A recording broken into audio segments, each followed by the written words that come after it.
atau juga ingin dipertentangkan dengan logika, karena semua unsur yang terkait dengan kemudian originalitas ajaran-ajaran dalam Islam itu semua bagian-bagiannya lengkap, Pak Bu, teman-teman.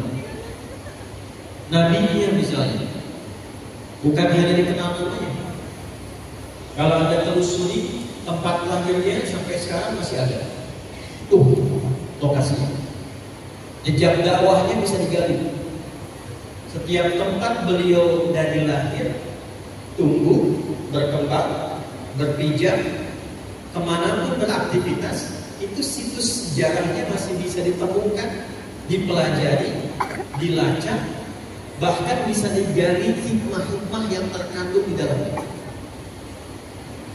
Dan semua yang terkait dengan perjalanan kehidupan Nabi itu terdokumentasikan dengan sempurna. Wahyunya sempurna. Dan sampai sekarang itu tersambung secara bersanad, baik itu bacaan ataupun yang dihimpun dalam bentuk tulisan berupa kitab, dalam bentuk mushaf yang sampai kepada kita. Hadisnya juga begitu. Bahkan para ulama membuat sebuah kualifikasi yang sangat ketat. Bagaimana cara mendokumentasikan yang disebut hadis Nabi itu seperti apa? Supaya kelak tidak ada orang yang mengklaim kemudian ini hadis yang pernah disampaikan Nabi Muhammad SAW. Jadi Anda bisa bayangkan, dari mulai struktur keilmuannya lengkap, pendekatan sejarahnya lengkap, ibadahnya juga secara konseptual itu lengkap, bahkan sanadnya langsung tersambung kepada Rabbul Alamin, Allah Subhanahu wa Ta'ala. Jadi kalau Bapak Ibu ingin mencari sekarang, misalnya di jurusan perbandingan agama, ya, Anda silakan riset, cari konsep beragama yang lengkap secara sanad, yang lengkap secara konsep ilmiah, metodologi, dari mulai ketuhanan, kenabian, konsep ibadah, dari mulai akidah, ibadah, sampai nanti ke akhlak, penerapannya di muamalah, Anda nggak akan temukan yang sempurna kecuali di Islam.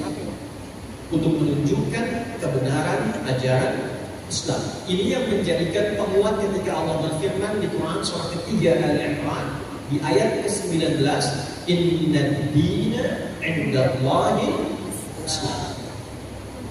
Innanya dalam bahasa tadi itu saya terjemahannya sering ditampilkan, tapi innanya jarang di dalam ini. Ustadznya tadi tuh loh Bu.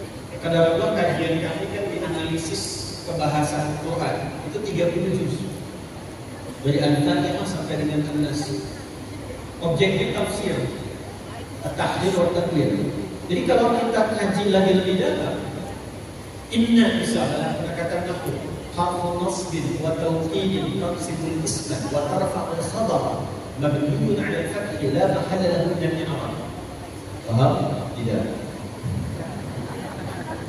Ini contohnya. Huruf yang berfungsi secara gramatikal menjadikan kalimat setelah inna itu berhukum nasab, harakatnya fathah kalau tunggal singular, kadang dia kalau jamak mudzakkar salim plural untuk laki-laki, atau kasrah kalau dia muannas tsalim. Itu nahwu. Tapi kalau kita pakai menggunakan pendekatan balaghah, maka pemaknaannya menjadi kurang lebih demikian. Tancapkan pada hatiku yang paling dalam. Nasab ar-rajulu asabu fil ardi. Seseorang menancapkan tongkat di tanah, tidak goyah. Tancapkan, jangan goyah, kuat. Itu nasab namanya. Tancapkan informasi ini pada hatiku yang paling dalam. Kuatkan, jangan pernah ragu bahwa sesungguhnya agama, ad-din, agama yang ketika Anda riset, Anda pelajari, tancapkan dalam hatimu yang paling dalam, karena ada alif lamnya di situ, ada ta'rifnya, bukan umum biasa. Jadi Quran ingin memandu kita begini: kalau Anda ingin riset, ingin dalami, ingin kaji tentang konsep beragama yang utuh, yang membawa Anda pada nilai kemaslahatan yang luas, maka Anda tidak akan temukan Konsep beragama yang utuh, yang sempurna itu yang telah ditetapkan oleh Allah Subhanahu wa Ta'ala, kecuali dan Islam.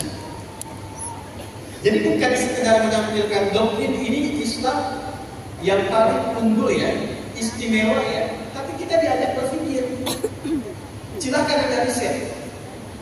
Maka ketika Anda ditanya dari mana risetnya, diturunkan, nanti ada penjelasannya hadis Muslim, nomor hadis yang ke-8.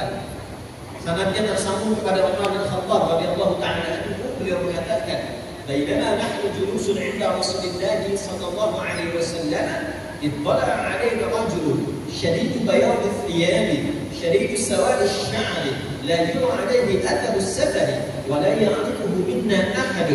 فجلس إلى النبي صلى الله عليه وسلم فأسند ركبتيه إلى ركبتيه ووضع كفيه على فخذيه فقال يا محمد أخبرني عن الإسلام.